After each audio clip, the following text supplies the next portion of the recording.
नमस्कार दोस्तों, आप देख रहे हैं RNI न्यूज। मैं हूं आपके साथ संध्या बेस्ट। दोस्तों, हिंदू रीति रिवाज के हिसाब से जिस तरह से शादियां की जाती हैं वो आजकल कम देखने को मिल रहा है। लोग शादी के नाम पर अपनी अलग ही नैया बहा रहे हैं और सोशल मीडिया पर तो कई अतरंगी शादियों के वीडियो चर्चा में भी रहते हैं। लेकिन क्या आप कभी सोच सकते हैं कि कलयुग में कोई भला भगवान से शादी कर ले तो फिर क्या होगा? सुनकर आपको हैरानी तो हो रही होगी ना। और ये बात कोई मजाक नहीं है, बल्कि ये सच है। जी हाँ, राजस्थान के उदयपुर में हाल ही में एक रूसी युवती ने मांगलिक दोष निवारण के लिए एक पेड़ से शादी की थी। वहीं एक और अनोखी शादी का मामला अब चर्चा का विषय बन गया है, जहां भगवान श्री कृष्ण में रमी पूजा सिंह नामक युवती ने ठाकुर जी से ही शादी रचा ली। इस अनोखी शादी के गवाह 300 बाराती थे, जिनकी मौजूदगी में मंत्रोच्चारण और मंगल गीत के बीच पूजा में ठाकुर जी के साथ 7 फेरे लिए और चंदन से अपनी मांग भर डाली। ये सुनकर आप लोगों को भले ही हैरानी हो रही होगी, लेकिन दोस्तों, जब इस बात के बारे में लड़की के पिता को पता चला तो लड़की के पिता तो शादी में शामिल ही नहीं हुए। जहां पिता के शादी में शामिल नहीं होने पर उसकी शादी की सभी रस्में उसकी मां ने निभाई थी।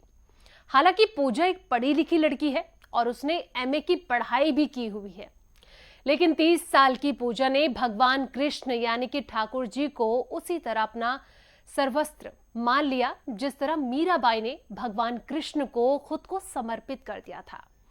मध्य प्रदेश में सिक्योरिटी एजेंसी संचालक की बेटी पूजा अपनी शादी को लेकर काफी उत्साहित थी। उसका कहना था कि अब वह ताउम्र सुहागन रहेगी और भगवान अजन्मे हैं, उनकी मौत नहीं हो सकती। बचपन में जब परिवार में दंपत्ति के बीच झगड़े देखा करती थी तो उसने तय कर लिया था कि वह किसी युवक से शादी तो बिल्कुल नहीं करेगी। उसने ठाकुर जी से ही शादी का निर्णय ले लिया। अब वह बेहद खुश है। विवाह के बाद पूजा अपने कमरे में छोटा सा मंदिर बनाकर ठाकुर जी की प्रतिमा की सेवा करती है और उनकी पूजा पाठ करती है। अपने हाथ से भोग बनाकर रोजाना उन्हें खिलाती भी है और समय मिलते ही उनके लिए पोशाक भी बनाती रहती है। पूजा बताती है कि उनके निर्णय को लेकर पिता राजी ही नहीं हुए थे, लेकिन मां राजी हो गई थी। उनकी मां ने ही शादी की सारी जो रस्में थी वो ही उन्होंने पूरी करी और शादी जैसे तैसे संपन्न करा दी थी। शादी में मेहंदी से लेकर वरमाला, कन्यादान और विदाई की सभी रस्में निभाई गई। पूजा दुल्हन की तरह सजी। शादी में पिता शामिल नहीं हुए तो उनकी जगह तलवार रखी गई। उनका कहना है कि राजपूत समाज में तलवार को प्रतिनिधि के तौर पर रखे जाने की परंपरा है।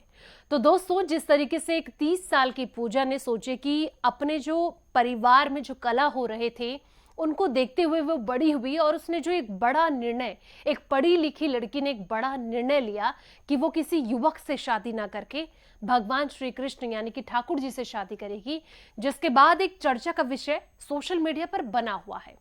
आपको क्या लगता है? कमेंट करके अपनी राय जरूर दें और साथ ही इस वीडियो को लाइक शेयर जरूर करें।